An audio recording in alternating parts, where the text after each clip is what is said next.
Nah, ada tips nggak Pak?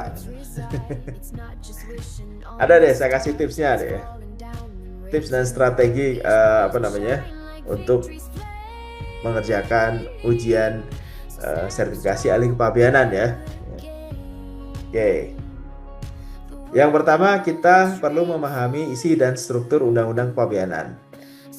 Sedikit bocoran kemarin yang ujian Oktober ya, itu banyak soal terutama di pilihan ganda ya, itu berkaitan dengan Undang-Undang Kepabeanan ya. Jadi misalnya untuk hal berikut itu sesuai dengan pasal berapa di Undang-Undang Kepabeanan ya, contohnya seperti itu ya. Kok tahu Pak? Emang ikut ujian lagi? Enggak lah. Enggak ya, ujian cukup sekali ya. Ujian cukup sekali saat ini ya. Jadi saya dapat infonya dari teman-teman ya yang ikut training ahli kepabeanan dan ikut ujian waktu bulan Oktober kemarin ya.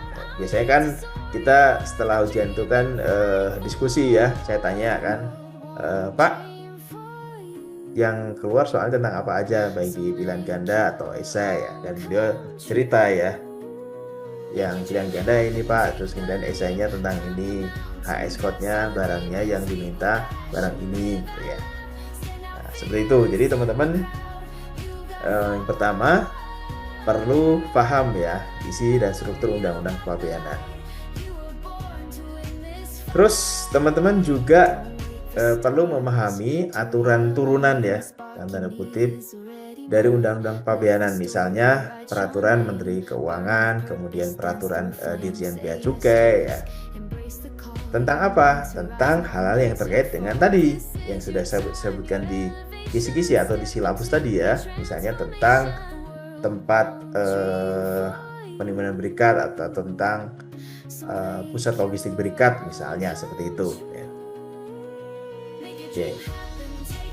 Terus kemudian teman-teman perlu memahami kaidah ya atau tata cara mengklasifikasi suatu barang ekspor impor ya. Atau cara menentukan HS code, teman-teman harus paham ya. Karena itu sudah pasti akan keluar di ujian.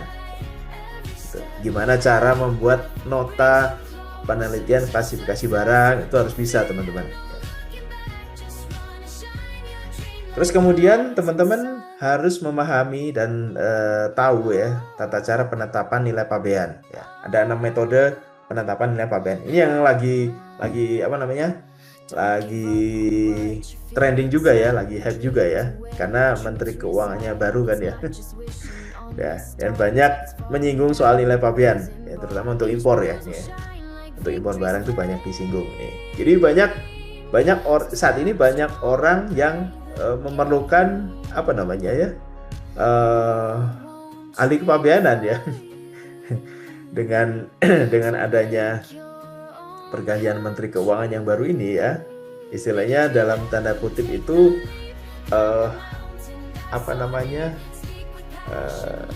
operasional banyak berubah di lapangan.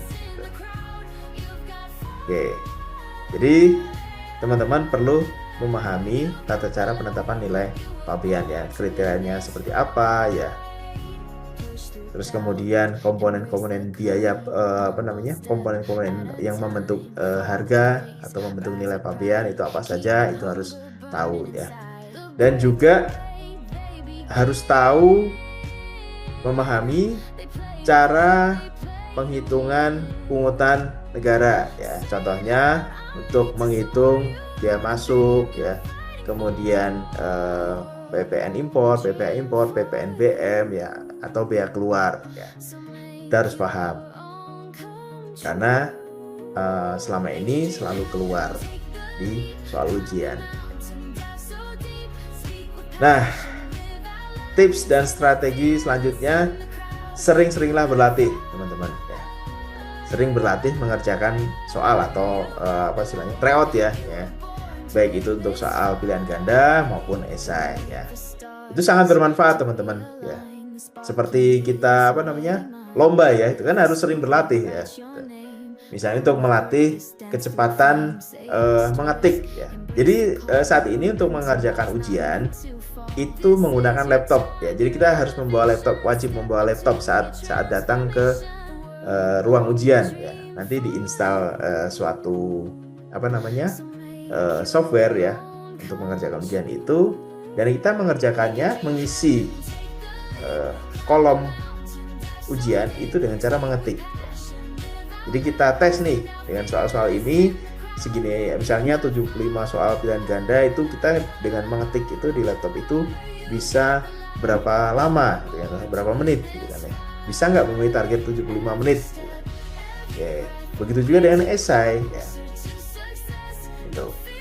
Nah, itu untuk latihan kecepatan mengetik di laptop dan latihan memanage waktu ya teman-teman ya. Karena waktunya terbatas ya, 150 menit ya.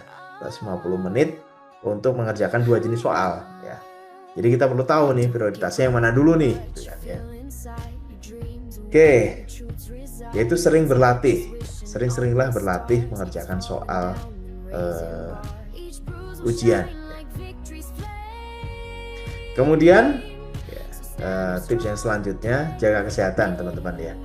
Jadi mengerjakan ujian dengan badan yang sehat, badan dan jiwa dan yang sehat ya.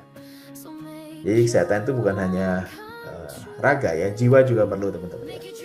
Jadi mengerjakan ujian dengan kondisi badan jiwa yang sehat itu lebih nyaman ya, lebih lancar dibandingkan badan atau jiwa yang kurang sehat ya. Jadi jaga kesehatan.